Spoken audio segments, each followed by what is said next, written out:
नमस्कार दोस्तों, स्वागत है आप सभी का। आप जुड़ चुके हैं हमारे YouTube प्लेटफॉर्म से। मेरा नाम है प्रेमपाल सिंह और हम डिस्कस कर रहे हैं जीएस और जीके के प्रैक्टिस क्वेश्चन, जिसमें जैसा कि आप देख पा रहे हैं यहाँ पे एमसीक्यू प्लस पीवाईक्यू दोनों शामिल होंगे और मोस्टली जो रहेंगे वो आपके पीछे के सालों में पूछे गए प्रश्न रहेंगे। ठीक, अब इस क्लास में हम करने क्या वाले हैं, तो देखो भाई, एसएससी के आप किसी भी एग्जाम की तैयारी कर रहे हो, एनी एग्जाम, एसएससी का कोई भी एग्जाम हो, आप इस क्लास को देख सकते हैं। रेलवे का कोई भी एग्जाम है, आप इस क्लास को देख सकते हैं। और जो पुलिस का एग्जाम है, जैसे कि उत्तर प्रदेश पुलिस, दिल्ली पुलिस और राजस्थान पुलिस में जो हाल ही वैकेंसी आई है, इन तीनों स्टेट की किसी भी पुलिस एग्जाम की आप तैयारी कर रहे हैं तो आपके लिए ये क्लास हेल्पफुल है। ये क्लास इंटीग्रेटेड है इन सभी एग्जाम को ध्यान में रखते हुए। ठीक है, तो मिक्स्ड जीएस के क्वेश्चंस होंगे और इसमें क्लास के एंड में वन लाइनर जीके जो सवाल पूछे गए हैं डिफरेंट एग्जाम में, वो वन लाइनर की फॉर्म में, यानी कि सीधा प्रश्न और उसका डायरेक्ट आंसर, ये क्लास के एंड में हम देखेंगे। पहले क्वेश्चंस देखेंगे, फिर लास्ट में वन लाइनर देखेंगे और फिर आज का जो करंट इशू है वो भी उसको समझेंगे। तो ये केवल आधा घंटे की क्लास में, मात्र 30 मिनट की क्लास में आपकी चीजें कवर हो रही हैं। एक तो एमसीक्यू कवर हो रहे हैं और वन लाइनर क्वेश्चन कवर हो रहे हैं और साथ ही करंट अफेयर का जो इशू है वो कवर हो रहा है। तो ये सारी चीजें आपको एक ही क्लास में देखने को मिलेंगे। तो आज से ये इंटीग्रेटेड सीरीज हमारी स्टार्ट हो रही है, जिसमें क्लास 1 है ये, और सभी ये जो एग्जाम मैंने आपको बताए, रेलवे, एसएससी, पुलिस एग्जाम, इनके लिए यूजफुल है। और साथ ही साथ अगर आप किसी भी स्टेट एग्जाम में नॉन टीचिंग के लिए, टीचिंग के लिए अप्लाई करते हैं तो उसमें जो जीके का पोर्शन है उसके लिए हेल्पफुल है। ठीक है, तो शुरू करते हैं हम आज की क्लास।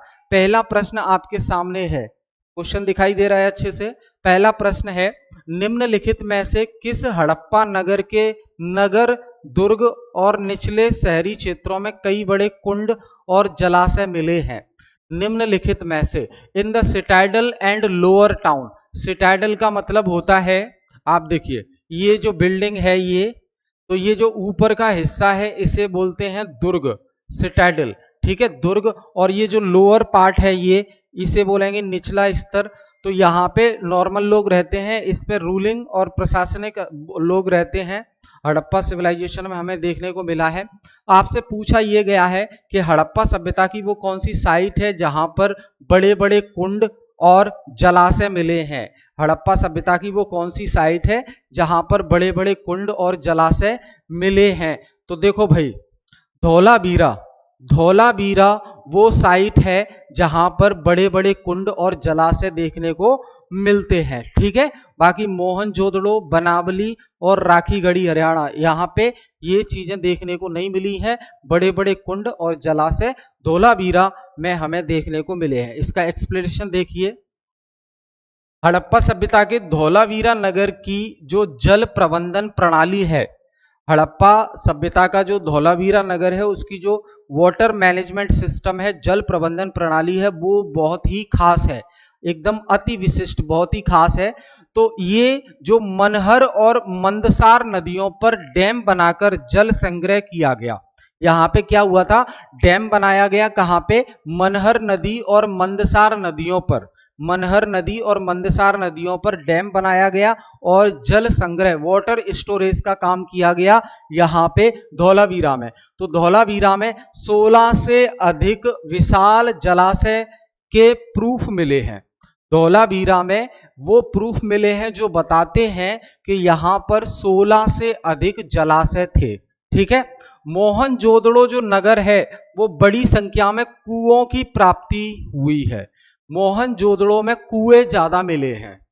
तो यहाँ पे देखो, क्वेश्चन एक था कि हड़प्पा सभ्यता का वो कौन सा साइट है, नगर है, जहां पर बड़े बड़े कुंड और जलाशय देखने को मिले हैं। तो उसका आंसर तो हो गया धौलावीरा नगर, जहां पे 16 से अधिक बड़े बड़े जलाशय के प्रूफ मिले हैं। साथ ही साथ जो मोहनजोदड़ो है, मोहनजोदड़ो, देखिए प्रश्न यहां से भी पूछे जाते हैं। मोहनजोदड़ो, तो मोहनजोदड़ो में बहुत बड़ी संख्या में कुआं मिले हैं। क्या मिले हैं? मोहनजोदड़ो में बहुत बड़ी संख्या में कुएं के प्रूफ मिले हैं। तो भाई देखो, एक क्वेश्चन के साथ आपको कई सारी जानकारी मिल गई, ये आपको प्लीज याद रखना है। ये क्वेश्चन आपका पूछा गया प्रश्न है, ठीक है। आगे देखिए, which of the following animal was not known to the people of the Indus valley civilization. निम्नलिखित में से वो कौन सा जानवर है जो सिंधु घाटी सभ्यता के लोगों को नहीं पता था। यानी कि सिंधु घाटी सभ्यता के जो लोग थे, उन लोगों को निम्नलिखित में से कौन से जानवर के बारे में नहीं पता था।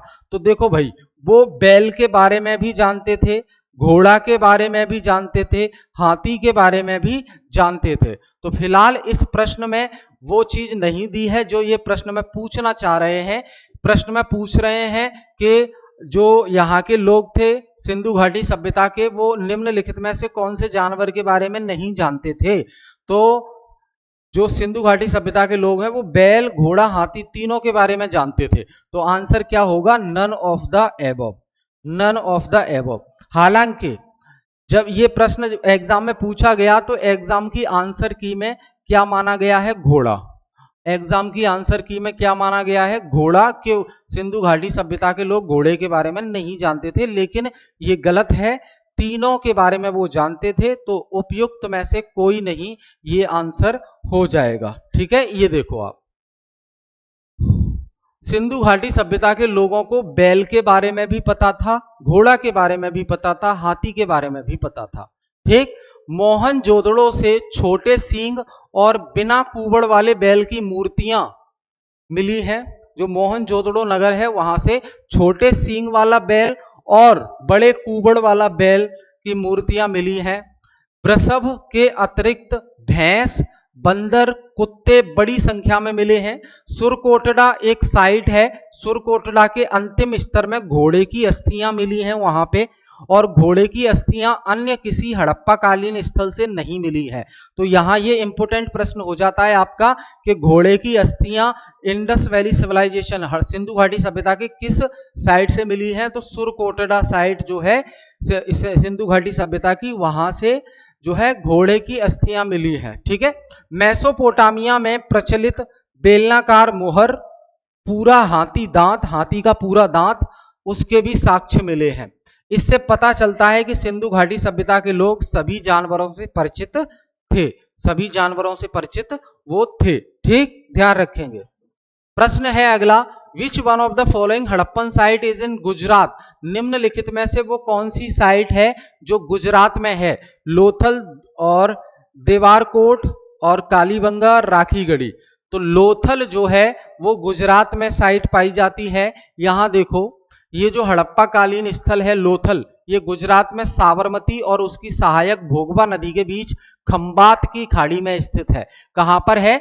ये जो लोथल है, लोथल, ये खंबात की खाड़ी में स्थित है, गुजरात में साबरमती और उसकी एक ट्रिब्यूटरी है भोगवा नदी, उसके बीच में, ठीक। इसकी जो खोज है, लोथल की खोज 1954 में SR राव ने की थी। ये प्रश्न बन गया आपका, पूछा गया है।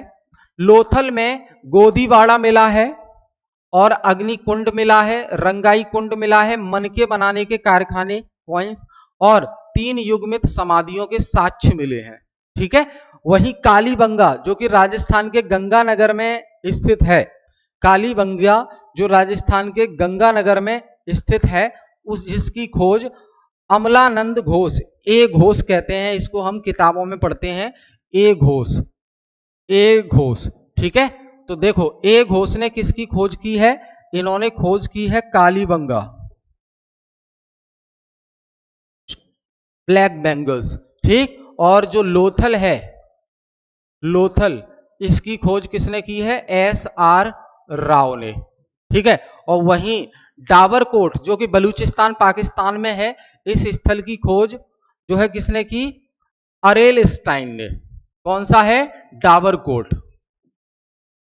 डाबरकोट जो साइट है इंडस वैली सिविलाइजेशन की, इसकी खोज RL स्टाइन ने की। और लास्ट में बची राखीगढ़ी जो कि हरियाणा में है, इसकी खोज 1969 में सूरजभान ने की।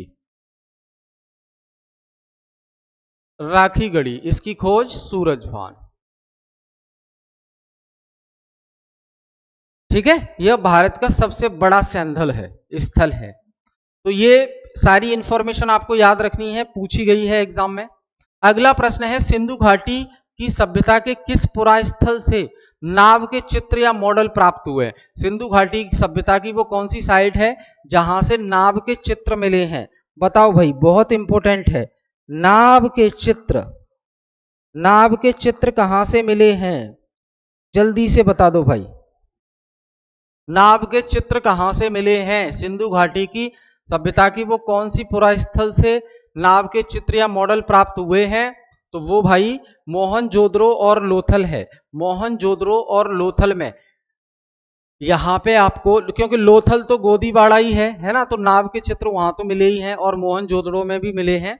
तो यहां देखो, मोहनजोदड़ो से नाव की आकृति वाली मोहरें प्राप्त हुई हैं और लोथल से नाव का टेराकोटा प्राप्त हुआ है। नाव की आकृति वाली मोहरों और टेराकोटा से सिंधु घाटी सभ्यता के समुद्री व्यापार पर प्रकाश पड़ता है, यानी कि मोहरें मिली हैं, इसका मतलब है समुद्री व्यापार वहां होता था। लोथल से गोदीबाड़ा के साक्ष्य भी प्राप्त हुए हैं, तो ये स्पष्ट बताता है कि नाव वहां पर उपलब्ध थी। अगला देखिए, प्रारंभिक वैदिक काल में निम्नलिखित में से किस नदी के तट पर 10 राजन युद्ध हुआ था? सवाल यहां पे आया है किस, कौन सा? 10 राजन युद्ध। कौन सा आया है? 10 राजन युद्ध। 10 राजन युद्ध कहां पे हुआ? तो प्रारंभिक वैदिक काल में, जो प्रायोर वैदिक काल है, उसमें से किस नदी के तट पर 10 राजन युद्ध हुआ है? तो ये परशुनी नदी है। कौन सी है? परशुनी नदी पर 10 राजन युद्ध देखने को मिला है। तो प्रारंभिक वैदिक काल में भरत जन के स्वामी सुदास ने, भरत जन के स्वामी सुदास ने रावी, जिसे परशुनी कहते थे पहले, अभी रावी के तट पर 10 राजाओं के संघ को परास्त किया था। भरत जन के नाम पर ही हमारे देश का नाम भारत पड़ा। यह ऋग्वैदिक काल का सर्वाधिक महत्वपूर्ण जन था, जो सरस्वती और यमुना नदियों के बीच के प्रदेश में निवास करता था। तो 10 राजाओं को परास्त किया था भरत जन ने, इसलिए इस युद्ध को जो है क्या, 10 राजा युद्ध कहा गया है। और ये कहा हुआ है रावी के तट पर, जिसे परशुनी कहा जाता है। ये याद रखना है आपको।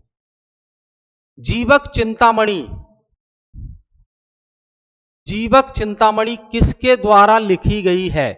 जीवक चिंतामणि किसके द्वारा लिखी गई है? तो शीतलाई साथनर और तिरुत्तकतेवर और दंडिन, या इनमें से कोई नहीं। तो आंसर ये है तिरुत्तकवेतर, इन्होंने जीविक चिंतामणि लिखी है। जीविक चिंतामणि एक पुस्तक है जिसकी रचना जैन के भिक्षु थे। जैन में जो भिक्षा मांगने वाले लोग थे उन्हें भिक्षु कहा जाता है। तो जैन भिक्षु जिनका नाम था तिरुत्तकदेवर ने की थी। जीविक चिंतामणि एक महाकाव्य है। क्या है ये? जीविक चिंतामणि एक महाकाव्य है। इस महाकाव्य में एक आदर्श नायक की जीवन गाथा का वर्णन मिलता है। यह ग्रंथ तमिल साहित्य का गौरव है। कहाँ का साहित्य है ये? तो तमिल लिटरेचर का है ये। ठीक है, ध्यान रखेंगे। Who had attained enlightenment in बोध गया? बोध गया में किसे ज्ञान की प्राप्ति हुई थी? ये आसान सवाल है, पूछा गया है कई बार। बोध गया में किसको ज्ञान की प्राप्ति हुई थी? भाई ये तो आसान सवाल है। बोध गया में किसको ज्ञान की प्राप्ति हुई थी? भाई दोस्त बता दो, किसको ज्ञान की प्राप्त हुई थी? महावीर स्वामी, गौतम बुद्ध और सीमंथर स्वामी, पार्श्वनाथ। तो गौतम बुद्ध को बोध गया में जो है ज्ञान की प्राप्ति होती है। गौतम बुद्ध। अब गौतम बुद्ध जो बोध गया में ज्ञान की प्राप्ति हुई थी, गौतम बुद्ध का जन्म कब होता है? 563 ईसा पूर्व में होता है। कपिल वस्तु के निकट लुम्बिनी में इनका जन्म हुआ। तो यहाँ पे फैक्ट देखो, गौतम बुद्ध से संबंधित जो फैक्ट हैं, गौतम बुद्ध से संबंधित जो फैक्ट हैं, तो यहां पे ध्यान रखो, ज्ञान की प्राप्ति इनको कहां प्राप्त हुई? बोध गया में। कहां पर? बोध गया में प्राप्त होती है। ठीक, और इनका जन्म जो है 563 ईसा पूर्व में होता है। और कहां पर? लुम्बिनी में। कहां पर होता है? लुम्बिनी में, कपिल वस्तु के पास। तो अब क्या, जब गौतम बुद्ध का जन्म हुआ तब जन्म के 7वें दिन इनकी माता की मृत्यु हो जाती है, इनकी मां की मृत्यु हो जाती है। फिर इनका पालन पोषण इनकी मासी जिनका नाम था महाप्रजापति गौतमी, इन्होंने उनका पालन पोषण किया और 29 साल की उम्र में इन्होंने घर छोड़ दिया। ठीक है, तो बौद्ध ग्रंथों में इस घटना को महाविनिष्क्रमण कहा जाता है। 29 साल की उम्र में महात्मा बुद्ध के द्वारा घर छोड़ने की जो घटना है उसको महाविनिष्क्रमण कहा जाता है। तो इतने सारे फैक्ट आपको याद रखने हैं गौतम बुद्ध से संबंधित। Who was the president of the first Buddhist council? देखो, पहली जो बौद्ध संगति हुई थी उसका प्रेसिडेंट कौन था? पहली जो बौद्ध संगति हुई थी उसका प्रेसिडेंट कौन था? जल्दी से बताओ भाई। वासुमित्र, महाकश्यप, संघर्ष, पाश्वक। तो पहली बौद्ध समिति का जो प्रेसिडेंट है वो कौन है? महाकश्यप। ठीक, यहां देखो, ये आपकी 4 बौद्ध संगति हैं जो बौद्ध से संबंधित हैं। पहली बौद्ध संगति 483 ईसा पूर्व राजगृह में हुई, महाकश्यप इसके अध्यक्ष थे और शासन चल रहा था अजातशत्रु का। दूसरी जो बौद्ध संगति है वो 383 ईस्वी में हुई वैशाली में और सावक मीर अध्यक्ष थे, कालाशोक राजा था। तीसरी जो बुद्धिस्ट काउंसिल है वो 247 ईसा पूर्व पाटलिपुत्र में होती है और मैगलीपुत्र यहाँ का अध्यक्ष बना और अशोक उस समय रूलर था। ठीक है, और जो चतुर्थ बौद्ध संगति है ये 1 ईस्वी में हुई, कुंडलवन, और वासुमित्र इसका अध्यक्ष था और कनिष्क राजा था। तो ये याद रखनी है। एक बार मैं इरेज कर देता हूं, ध्यान रखिए इसको ध्यान रखिए आप। प्रथम बौद्ध संगति, द्वितीय, तृतीय और चतुर्थ, ये बौद्ध संगति जो है, जो बुद्धिस्ट कॉन्फ्रेंसेस हैं, इनसे रिलेटेड प्रश्न मोस्टली पूछे जाते हैं, रिपीट होते रहते हैं। तो ये 4 बौद्ध संगति हैं जो कहां पर हुई, समय कब हुई, कहां पर हुई, अध्यक्ष कौन बना और शासन किसका चल रहा था उस समय। ये टेबल आपके लिए बहुत इंपॉर्टेंट है। आपका जो है अल्टरनेटिवली एक आध बार एग्जाम में गैप होके ये रिपीटेडली ये प्रश्न पूछा जाता है यहां से बौद्ध धर्म से संबंधित। ठीक है, ध्यान रखेंगे इसको। अब आ गया है समय वन लाइनर का।